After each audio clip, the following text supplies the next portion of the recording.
Mas Andi, Assalamualaikum. Waalaikumsalam warahmatullahi wabarakatuh. Selamat datang. Terima Makasih. kasih Mbak Yasmin, udah lama nggak ketemu dan senang. Sekarang udah punya channel baru yang dinamai Yasmin Mumtaz Channel. Iya, makasih Mas. Di balik nama itu kan adalah doa. Jadi Yasmin Mumtaz itu adalah melati yang penuh dengan totalitas ya, Mumtaz. Jadi membawa aroma yang wangi di dalam situasi kita berbangsa dan bernegara.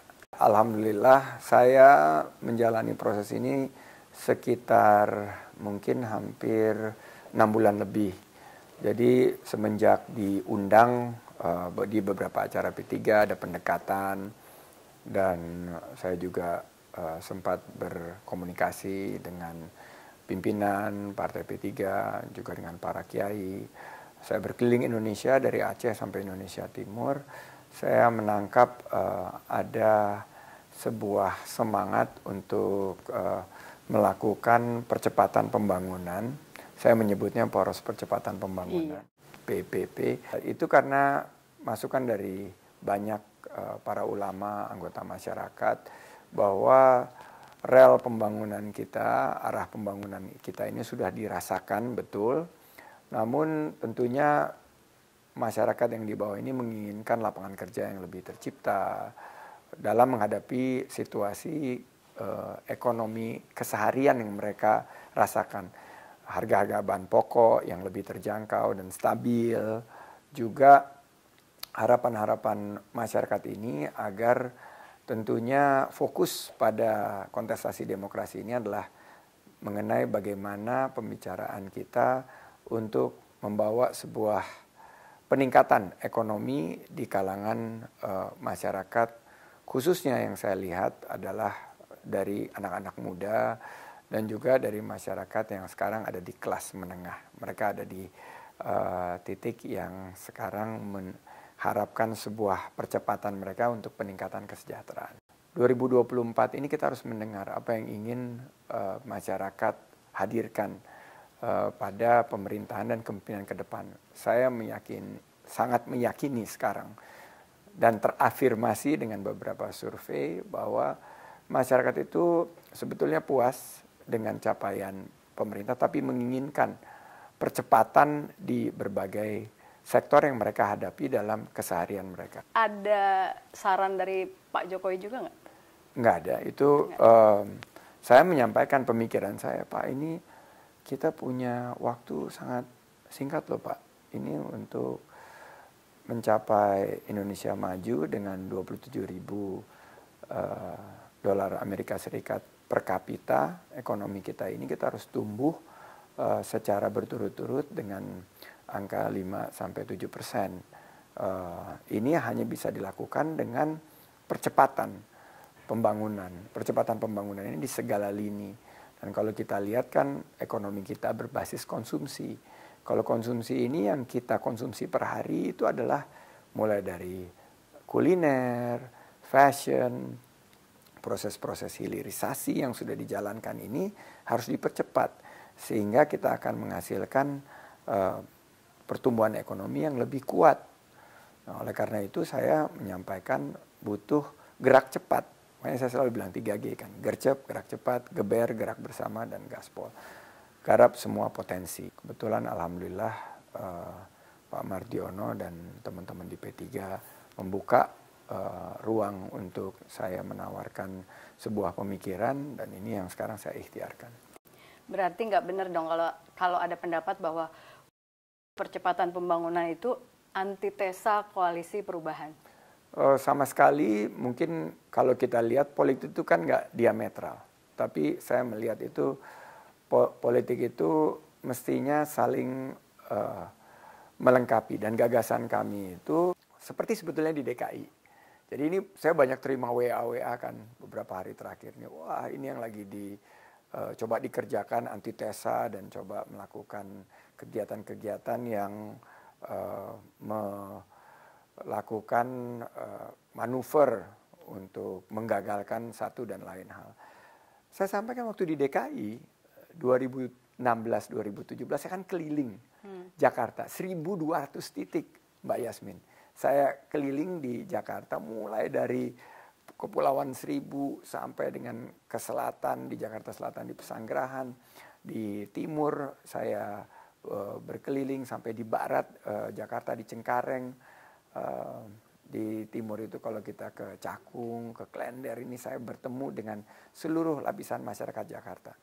Ternyata mereka dulu menyampaikan beberapa harapan dan kita tuangkan dalam beberapa program. Sehingga narasi dari kontestasi demokrasi pilkada di 2017 yang akhirnya bisa kita alhamdulillah mendapatkan amanah itu adalah merupakan penyempurnaan dan penambahan serta penyesuaian program-program yang sudah bagus dijalankan oleh pemerintah tanpa mengubah arah pembangunan yang waktu itu memang sudah dijalankan. Yang bagus kita jalankan, sementara yang perlu penyesuaian kita lakukan penyesuaian. Jadi kalau berbicara mengenai koalisi percepatan pembangunan itu yang kita hadirkan. Saya sebagai bagian dari pemerintahan sekarang, setelah ikut berkontestasi di 2019, diajak bergabung dan saya sempat ada di luar pemerintahan dan setelah melakukan banyak pembicaraan dengan Bapak Presiden, saya meyakini bahwa dengan kebersamaan kita, dengan pola kita mempersatukan dan kontestasi ini tidak boleh menjadi ajang pecah belah, kita harus jaga kontestasi ini yang santun dan sejuk, ini akan membawa Indonesia lebih baik. Indonesia ini sangat besar, kita harus bangun dalam pola kebersamaan dan waktu kita hanya tersisa 13-15 tahun. Bonus demografi ini akan sirna dalam 13-15 tahun. Jangan sampai bonus demografi ini menjadi bencana demografi. Kita harus hadirkan Indonesia maju dengan percepatan beberapa program dan juga gerakan yang kita harapkan tidak mengubah atau tidak melakukan perubahan terhadap arah pembangunan kita yang menurut saya sudah ada di rel yang tepat. Mas Andi sudah menyebut-nyebut tadi soal Pak Jokowi, kan di beberapa podcast Mas Andi juga sudah mengamini ya kalau sekarang dianggap dari luar pemerintahan, Mas Andi sudah di dalam pemerintahan, jadi ya sah saja kalau ada anggapan ya memang Mas Andi adalah orangnya Jokowi, kan? Ya itu faktanya seperti itu.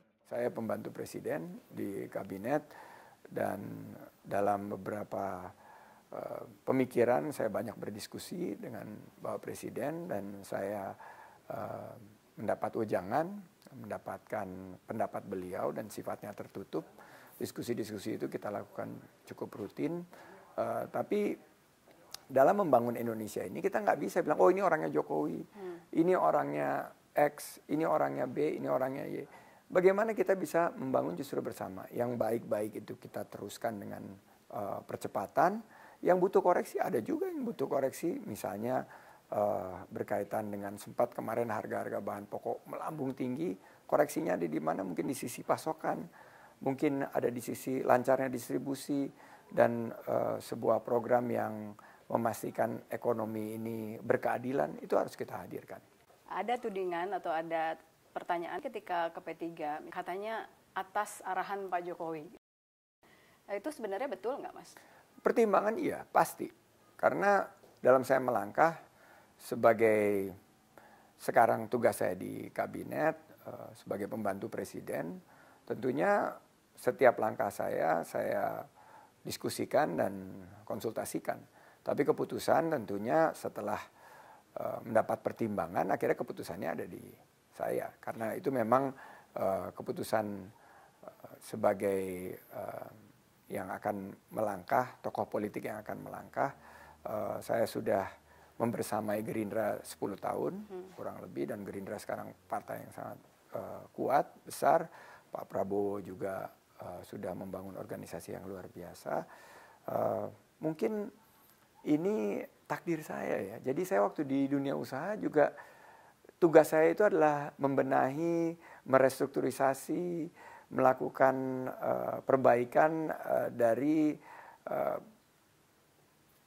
wahana-wahana yang masih berpotensi tapi belum bisa mencapai tingkat yang maksimal.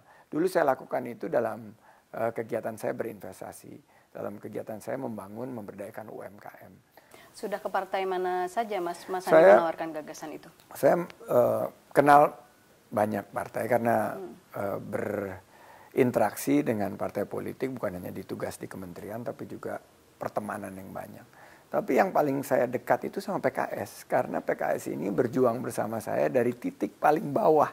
Di 2016 saat saya berjuang di DKI, terus saat di 2019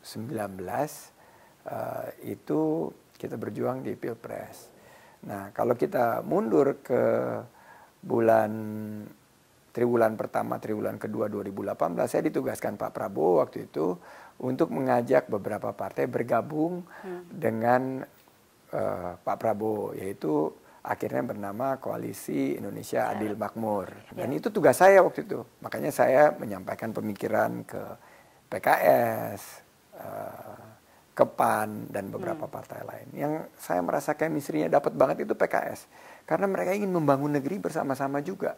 Dan PKS ini kan aset bangsa. Saat itu di 2019 mereka bagian pemerintahan di tingkat DKI, tapi di tingkat nasional belum. Dan kita waktu itu ingin berjuang bersama-sama. Dan setelah tidak mendapatkan amanah, hubungan kami masih terus baik. Saat saya terpilih menjadi salah satu menteri di kabinetnya Pak Jokowi periode kedua, Kabinet Indonesia Maju, saya juga terus berkomunikasi dengan PKS, menyampaikan alasan saya bergabung, menyampaikan harapan agar kita bisa membangun bersama-sama ke depan. Dan itu sudah saya lakukan sebelum beberapa bulan terakhir ini, dan secara konsisten saya lakukan kegiatan termasuk teman-teman muda saya yang ingin masuk ke PKS, saya fasilitasi. Jadi pemikiran ini saya sudah tawarkan juga, tentunya memberikan sebuah harapan agar insya Allah kita bisa berjuang bersama lagi. Jalannya seperti apa, ya nanti biar Allah yang menentukan. Jadi ini mungkin mengapa PKS sempat menyebut nama Mas Sandi untuk menjadi calon wakil presidennya Mas Anies, begitu ya? Betul. Tapi di sisi lain kok kemarin banyak berita yang mengatakan bahwa Mas Sandi berusaha menarik PKS dari koalisi perubahan. Nah, gimana tuh Mas ceritanya? Sama sekali enggak. Jadi ini mungkin di pertama kali ini di Yasmin Mumtaz Channel. Diluruskan silakan. Saya sampaikan ini yang selalu, ya tapi namanya dalam politik kan interpretasi. Dan saya lihat tuh WA beredar kemana-mana dan lain sebagainya. Ya itu pendapat orang masing-masing, di dalam politik itu sah-sah saja. Tapi yang sedang saya upayakan itu adalah bagaimana kita bisa membangun bersama ke depan.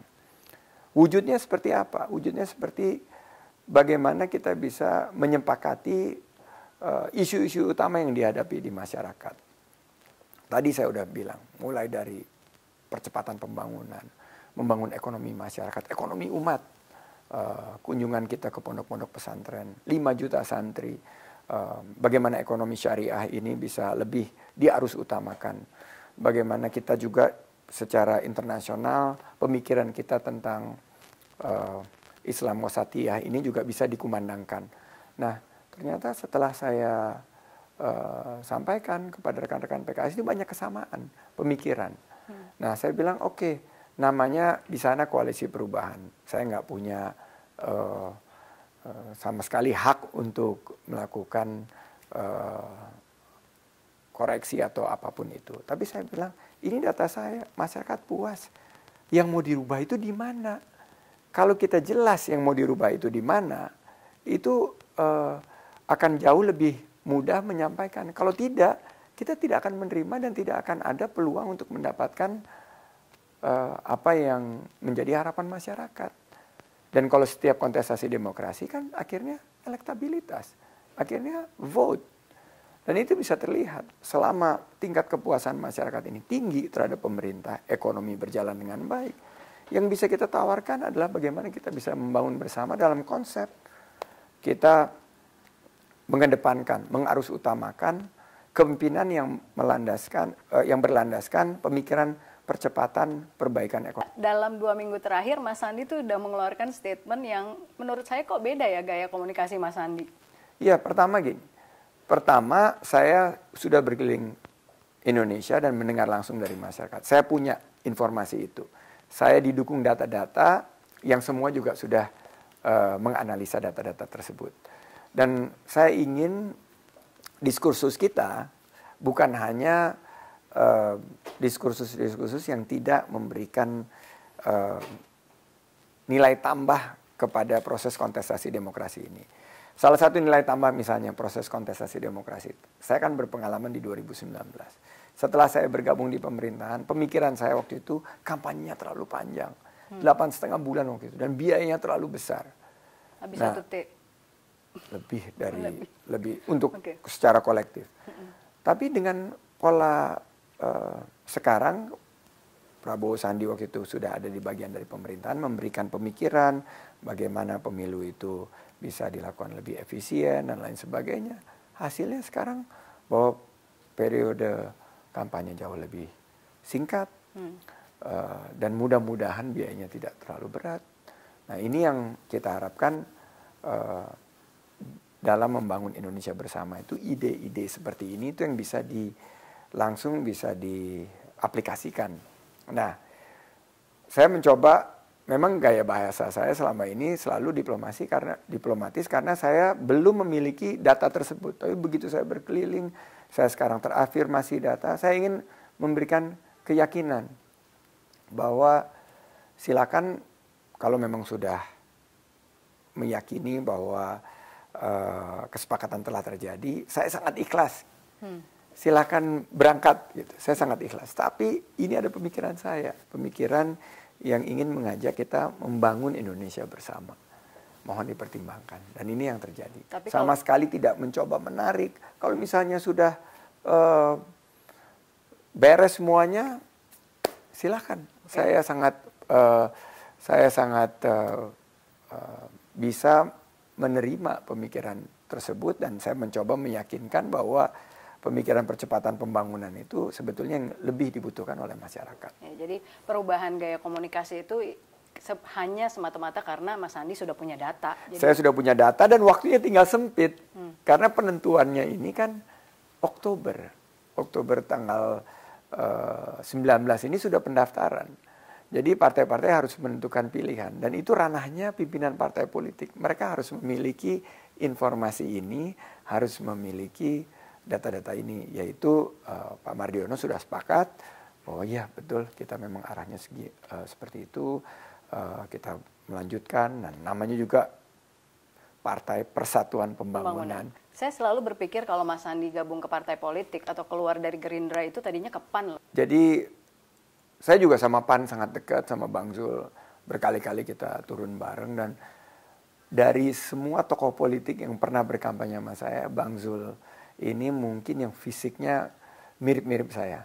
Mulai dari subuh sampai subuh kita berkeliling Indonesia dan saya punya pengalaman yang sangat menarik berkampanye di Jawa Timur, Jawa Barat bersama Bang Zul dan ya saya doakan PAN juga bisa terus berkontribusi dan sepertinya teman-teman saya juga sudah banyak memberikan kontribusi kepada kemajuan PAN dan saya yakin PAN akan juga bisa mewarnai pembangunan Indonesia ke depan. Dan mendukung saya sebagai cawapresnya Mas Ganjar gitu. Ya, tentunya itu ranahnya partai politik, tapi kalau kita lihat mereka menyodorkan Erick Thohir. Ya, gitu ya, kalau kita lihat sudah sama pemikirannya. Ini pemikirannya sudah sama. Kalau itu nggak perlu diyakinkan, karena PAN ini ternyata sebagai bagian dari pemerintahan juga. Oh iya. Untuk pengendalian harga-harga saya salut sama Bang Zul, kerjanya cepat sekali. Jadi setiap ada harga bahan sembako naik itu saya selalu konsultasi sama Bang Zul dan dia langsung turun di pasar-pasar gitu dan memberikan bantuan dan gerak cepat. Ini perlu kita apresiasi. Saya tadinya sempat berpikir seperti yang sempat saya sampaikan bahwa Mas Andi itu di masa idah atau mungkin lewat masa idah akan terus menjomblo. Ini udah 2 bulan. Udah 2 bulan. Akan terus menjomblo, terus baru akan bergabung ke partai politik kalau sudah jelas gitu posisinya dan apa yang akan ditawarkan. Itu bukan DNA saya. Bukan, DNA saya berjuang dulu dan menunjukkan kontribusi. Saya nggak pernah mematok-matok posisi. Saya harus ini. Enggak. Saya bilang saya Bismillah melangkah. ini yang terpenting adalah ada nggak chemistry dalam membangun bangsa ke depan. Pemikiran kita seperti apa. Dan ternyata chemistry ini terbangun dan mungkin juga karena banyak anggota keluarga saya terutama dari istri yang sebelumnya adalah simpatisan dan juga pengurus dari P3. Partai Persatuan Pembangunan. Ya termasuk adik Adik ipar ya. Adik ipar, om saya dulu ketua banyak umum ya. juga. Oke. Saya termasuk yang mikir gini loh, kalau Mas Andi udah pindah, udah keluar dari Gerindra, terus pindah ke P3, tapi nggak jadi cawapres gitu kan, buat apa pindah jadi? Nah ini yang mungkin saya juga bisa jelaskan di Yasmin Mumtaz Channel. Bahwa saya waktu masuk di Gerindra, di awalnya juga tidak ada janji-janji mau dijadikan apa gitu oleh Pak Prabowo. Tapi berdasarkan, saya satu kagum sama Pak Prabowo sebagai sosok pemimpin. Yang kedua saya lihat dari Gerindra yang diperjuangkan waktu itu adalah ekonomi rakyat. Pasal 33 Undang-Undang Dasar Negara Republik Indonesia tahun 1945. Nah itu cocok banget sama saya karena saya sangat ingin memberdayakan kekuatan UMKM kita, 60 juta lebih. Dan di situ saya temui di Gerindra. Nah waktu di P3 ini, di awalnya tentunya saya melihat pernah ada kedekatan secara historis, tapi dalam melangkah ke depan, saya menyadari saya harus memiliki sebuah kesamaan visi dan chemistry, dan ini saya temui setelah lebih dari 6 bulan saya berinteraksi secara dekat sekali dengan bukan hanya pimpinannya, karena saya turun ke acara-acara di ranting, di cabang, bukan hanya di Jawa tapi juga di Sumatera sampai ke Indonesia bagian timur. Tapi posisi Mas Sandi di 2019 atau sebelum itu kan beda dengan sekarang. Kalau dulu saya sepakat Mas Sandi dianggap sebagai underdog. Kalau sekarang menurut saya Mas Sandi itu sebagai cawapres unggulan karena di beberapa lembaga survei dalam beberapa kali itu Mas Sandi kan ada di posisi pertama. Elektabilitasnya ada, logistiknya ada, apalagi? Saya nggak mau GR lah Mbak Yasmin. Tapi pada intinya saya ikhlas, saya ingin kerja keras, saya ingin kerja cerdas dan kerja tuntas. Dan bergabung dengan sebuah partai ini sudah menjadi keyakinan saya. Saya yakin sekali kaderisasi kepemimpinan bangsa ini harus melalui proses politik dan salah satunya melalui partai politik. Jadi waktu berjuang saya selalu nggak pernah abu-abu. Saya harus tunjukkan warna saya dan sebelum nanti saatnya ditentukan saya harus memiliki warna. Berarti nggak benar juga dong kalau ada bisikan-bisikan terhadap saya kepada saya bahwa Mas Andi tuh kalau nggak jadi cawapres akan nyapres loh, dengan katanya udah ada wacana Sandi Erik. Itu mimpi yang mimpi padahal di siang bolong itu. Padahal yang ngasih bocoran ke saya sepertinya bisa dipercaya loh Mas. Ya pasti kalau elit di Jakarta Selatan ya itu dua nama itu yang paling dikenal di Jakarta Selatan, sama-sama anak basket dan segala macam. Tapi kan realita politiknya nggak seperti itu.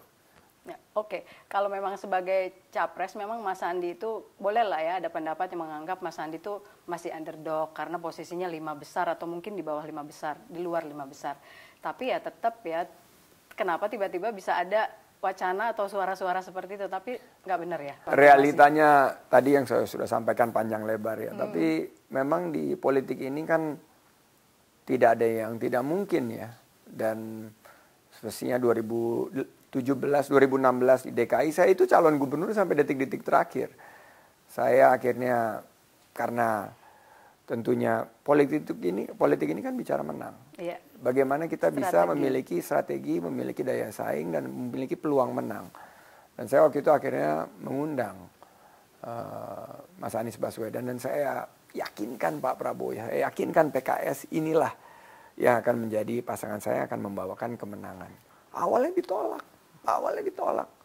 Tapi saya berjuang keras, akhirnya di saat-saat terakhir itu kita diberikan mandat untuk mendaftar. 2019 juga begitu. Saya 2-3 hari sebelumnya masih di Moskow, dipanggil last minute dan diberikan tugas Nah, saya sebetulnya berharap di 2024 ini prosesnya itu jauh lebih terang di depan. Supaya apa yang kita ingin transmisikan, kita ingin informasikan kepada masyarakat itu ada ruang dan waktu yang cukup. Nah, ini yang saya pelajari karena waktu di 2019 ada waktu 8,5 bulan untuk menyampaikan pesan ini. Sekarang ini kan pesannya cuma 70 hari. Berarti penentuan dari siapapun yang nanti akan dinominasikan itu harus dilakukan dan disosialisasikan lebih awal. Nah, di beberapa kesempatan Mas Sandi itu mengatakan ingin mencegah polarisasi, dan kalau dari cawapresnya atau capresnya itu karakternya seperti apa, Mas? Saya melihat gini, saya pengalaman kan alumni 2017, alumni 2019. Saya melihat konsepnya ini harus dua, continuity, yaitu keberlanjutan pembangunan kita, dan saya malah menambahkan dengan tambah gas sehingga percepatan, dan rekonsiliasi. Jadi continuity dan rekonsiliasi. Bagaimana caranya rekonsiliasi? Kita lihat. Karena rekonsiliasi ini itu sangat diperlukan sehingga kita tidak gaduh untuk beberapa waktu ke depan dalam menjalankan agenda pembangunan. Bagaimana caranya rekonsiliasi? Caranya adalah pemikiran-pemikiran yang disampaikan di spektrum kanan dan spektrum kiri itu menempel kepada tokoh-tokoh yang ada di spektrum kanan dan spektrum kiri. Tapi ternyata setelah 2019 kan bisa tuh Pak Prabowo dan saya ada di kabinet dan bisa berkontribusi. Nah, pemikiran saya adalah bagaimana caranya di 2024 ini terjadi rekonsiliasi. Terjadi tidak ada lagi lah nama-nama yang dipanggil, tidak ada lagi lah julukan-julukan yang, tidak ada lagi lah WhatsApp group yang saling menjatuhkan, dan masih terjadi sekarang. Saya kan lengkap nih, saya di WhatsApp group pemerintahan, pendukung pemerintahan ada, di WhatsApp group yang di luar pemerintahan ada, di WhatsApp group yang pendukung koalisi sesuatu juga ada, karena saya ini ada di semua, pernah menjadi bagian daripada beberapa kubu yang sekarang lagi mencoba untuk menawarkan kepemimpinan di 2024. Mas, Anies Sandi atau Ganjar Sandi yang kira-kira bisa mencegah polarisasi? Saya tidak pilih Prabowo Sandi karena itu ada di ruang yang sama. Anies Sandi ini sama dalam satu ruang Prabowo Sandi. Ini satu spektrum yang waktu itu gaungnya luar biasa.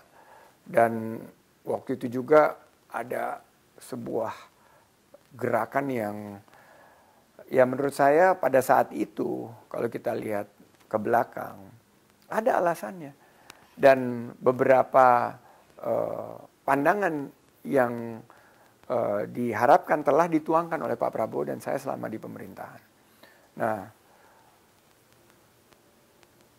idealnya bahwa ini nggak terjadi lagi Prabowo Sandi dan Anies Sandi, karena ini akan membangkitkan sama polarisasi lagi, karena nanti retorika-retorika yang sama, pola-pola kampanye yang sama, grup-grup yang dulu sudah mencair ini ya balik lagi gitu loh. Jadi harapan saya kita ada format baru. Ganjar Sandi? Salah satunya, tapi kan nggak hanya itu. Pimpinan partai politik kan sekarang lagi menggodok mungkin Pak Prabowo dengan yang dulu ada di sisinya Pak Jokowi. Salah satunya yang menjadi sering dibicarakan kan Caimin atau Mas Erik atau Bu Khofifah. Tapi kan itu artinya di ruangannya sama, Mas. Kutubnya sama. Kalau Gus Muhaimin sama Mas Erik kan dulu di ruangan yang berbeda. Oh, okay. Dan itu yang saya sebut sebagai rekonsiliasi. Oke. Mas, sejauh mana menurut Mas Sandi peran endorse Pak Jokowi itu terhadap Capres-Cawapres itu penting atau tidak? Sangat penting karena ini merupakan fungsi, atau kalau matematika it's a function of approval rating. Jadi kalau approval rating atau tingkat kepuasannya Pak Jokowi ini ada di level di atas angka 70, malah ada yang menyebut sekitar 65. Tapi saya ambil yang aman aja ya 70. maka akan sangat berpengaruh. Karena Pak Jokowi ini yang merepresentasikan kepuasan dari masyarakat. Jadi masyarakat akan melihat Pak Jokowi ini akan ada di mana. Tapi menurut saya Pak Jokowi ini akan sebagai negarawan, dia tentunya tidak akan keluar dari posisi dia sebagai seorang negarawan, sebagai seorang presiden. Tapi Pak Jokowi sendiri kan pasti akan memberikan sinyal-sinyal dan preferensi. So far diberikan sinyalnya itu ke Pak Ganjar dan Pak Prabowo. Dan Mas Sandi, dengan cerita Mas Sandi juga termasuk yang di-endorse sepertinya. Saya paling jarang itu tampil bareng sama presiden, tapi saya selalu melaporkan dan sebagai salah satu menteri di Kabinet Indonesia Maju ya pasti saya ada di dalam lingkup itu. Mas, terlepas dari siapapun capres dan cawapresnya, Mas Sandi sepakatkah bahwa yang penting adalah gagasan? Super sepakat. Super sepakat, dan gagasan itu adalah gagasan bagaimana kita mencapai Indonesia Emas di 2045, dan yang saya yakini adalah melalui percepatan pembangunan di bidang ekonomi. Oke Mas Sandi, terima kasih atas waktunya. Ini pertama kali di Yasmin Mumtaz Channel, jadi saya berdoa nih, karena biasanya pejabat-pejabat tuh cari podcast yang sudah eksis dengan follower yang banyak. Kalau saya justru ingin membuat yang sesuatu yang berbeda gitu. Saya ingin tampilkan sosok Mbak Yasmin sebagai seorang yang sangat pengalaman di bidang media ini, juga punya platform yang bisa mencerahkan. Sukses untuk Mbak Yasmin. Terima kasih Mas Sandi, dan saya sungguh berterima kasih kepada Mas Sandi untuk itu. Jadi emang harus lihat siapa yang wawancara, jangan lihat subscribernya gitu ya. Betul. Dan yang paling penting ini bukti dari Cinlok yang berjadi. Jadi cinta lokasi ini ternyata real ya. Ini lihat aja nih, suami yang menjadi kameramen, istri yang menjadi pewawancara, dan anaknya juga sudah aktif nih. Ini luar biasa nih. Ini calon mahasiswa UGM sudah mulai berkontribusi untuk membantu kedua orang tuanya. Ya. Terima kasih. Terima kasih Mas Sandi. Terima kasih. Assalamualaikum. Waalaikumsalam. Ini kameramen. Lu kan ini pakai kita punya, nggak jadi. Enggak. Ini startup nih, Gak. Jadi itu Mbak Yasmin ini masih ada. Yasmin pakai ini apa? Enggak, aku sudah pakai.